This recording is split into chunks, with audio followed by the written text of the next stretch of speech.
Everyone. This is just a thought I had a little while ago about the suspicion that people have about anyone they think might be trying to sell them something. And that even sometimes when people say, hey, no pressure, we don't believe it. It's hard to believe that their motives are pure. And one of the things that's important for them actually believing us when we say, hey, no pressure, whether you say yes or no, it's fine, is them understanding our business model. And here's what I mean by that. If I meet with somebody one-on-one about working together, and maybe let's say, I'm sitting down with them, and they say, look, no pressure whether we work together or not. There's some part of me that's thinking, of course there's pressure. Of course you're trying to get me to say yes. But if they say, look, here's how my business works. I do a lot of presentations and I get a lot of interest in my work. I'm meeting with you because you were referred by this person, or I like you, I think I might be able to help you. But most of the people I talk to, or like 50% of the people I talk to end up working with me, I find. And so it ends up making sense to have these meetings. And so, if it's not you, it'll be somebody else. No pressure. You just may be one of those people that doesn't. But I do a ton of presentations. I get interviewed a lot. I've got a wait list of people to work with. I've got a really big email list following and social media following. If I want more clients, I just have to push the button and send it and I'll get more clients. You see what I'm saying? If I get the sense this person has real reason to not be desperate, not just that they've done emotional work, but like, oh, your business is solid. You could get more clients if you wanted them. So you're really choosing to be here with me. You're not here because you're desperately hoping that I'm going to become a client. I'm going to relax. So this is one of the reasons to do the business model work, to really think through the structure, to design our business in such a way that it is sustainable. Because then the reason we're meeting one-on-one with people is not because we're desperate for clients, but because we want to filter to make sure they're actually the right clients for us. Because if they're the right client for us, what that means is we're going to get better word of mouth. And if we get better word of mouth, that means we have to work less hard in marketing. Every single person out there raving about us reduces our marketing load. You know what I'm saying? Like at a certain point, you don't have to market anymore. That's the promise of this. At a certain point, you could just kind of stop marketing, just focus on serving. It doesn't mean you don't work.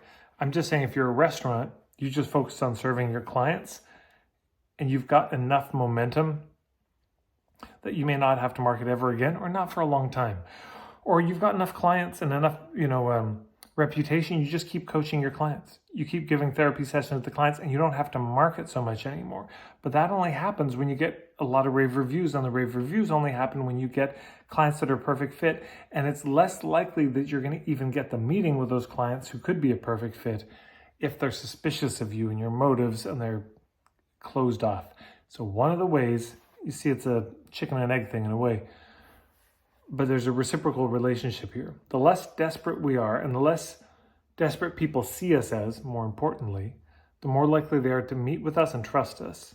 And the more people that meet with us and trust us, the more clients we're going to get, and the more we can filter to make sure they're a good fit, and then we get more word of mouth, and we're less desperate, and there you go. So hopefully that makes sense. I'm just saying, if I sit down with somebody, or even sometimes before I sit down with them, in order to feel safe sitting down with them, I kind of need to know, are they okay? Or are they going to be leaning on me? Are they going to be really hoping that I sign up? Because if they are, I'm just less likely to. But if I can see, no, they've got a very successful business model. That makes sense. I bet you they don't have too much trouble getting clients. Great. Then I can sit down with them, assured that if it doesn't work with me, they're going to have other clients. They've thought this through in their model. It's something I have to do. A good illustration of this is with my Pay What You Can. I have to take time. This is usually, I do it before, but also during the workshop. At the end, I say, look, I know some of you may be stressed about how much to pay, but I just need you to trust me. This works out. I wouldn't have been doing Pay What You Can workshops for about 20 years if this didn't work for me. This does work for me. I make good money at this. I know what I get on average. Some people pay more, some people pay less, but whatever you pay is okay. Yeah, you see what I'm saying? That actually takes the pressure off what they give at the end. And the irony is, of course, if you take the pressure off, people are more likely to be generous in a sustainable way.